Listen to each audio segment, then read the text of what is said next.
we have is some manuscripts which haven't been deciphered. In other words, these are, I imagine, are the only texts of Dickens which haven't been read, because they can't be read, because they're unreadable.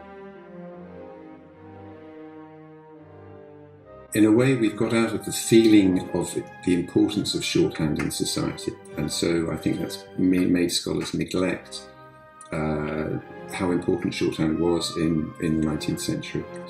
I think to engage with it, we have to relearn the system that he learned, which is, for me, part of the attraction. You become like as Dickens was in 1829, relearning the difficulties of the system. William Carlton was the first scholar, and really the only scholar to have grappled with that in the 1930s, 40s and 50s. So what I'm trying to do is to kind of revive what he began. I want to stress that in Dickens's case, the stenographic mind is a source of creativity for him. And that's difficult to explain, but I'll try and do that.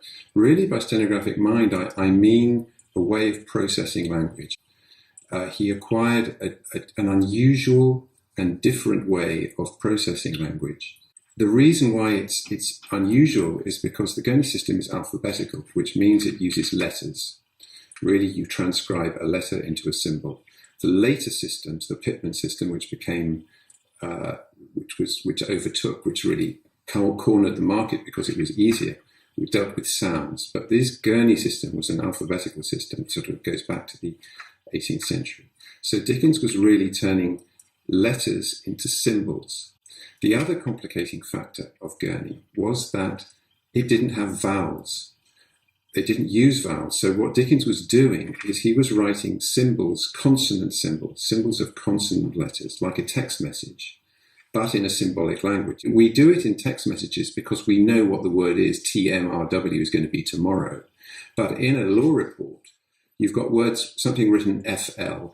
Okay, now that could be full, fill, foul, folly, filly. Even the Y's and the S's, the plurals, would have no symbol at all. Now, the interesting part of the stenographic mind is what happens with reading. And in David Copperfield, Dickens talks about how his notes were difficult to read. He takes down the dictation in court. He writes down what he hears, goes back to the moping solitude of chambers, which is what he called it, and is there faced with his shorthand notes, which are symbols, consonant symbols. So you have to reconstruct the consonants. By learning the system, you become very good at that and very quick at it. But it was still a mechanism that he was doing every day for 3 years and training himself in it intensively. And what does that do to your brain? At first, Dickens calls it a sea of perplexity, the savage stenographic mystery. But it turned into him a game at the end, and he writes about it as a wild coach ride. I was riding on the coach, writing my notes. He could do it very easily.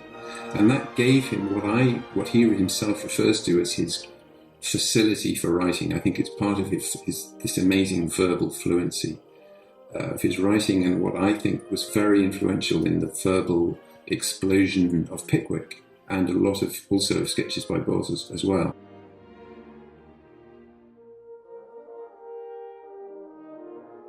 Dickens taught shorthand to the son of his neighbour and friend Frank Stone, who died in November 1859, and Dickens wanted to help his son Arthur become a reporter, so he said, I'll teach him shorthand, and with an act of great generosity.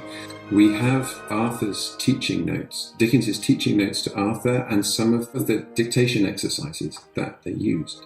There are 5 texts. Sidney Smith has been done. I managed to identify what that dictation text was. It was taken from Elements of Moral Philosophy, and we can read the shorthand because we've got the text.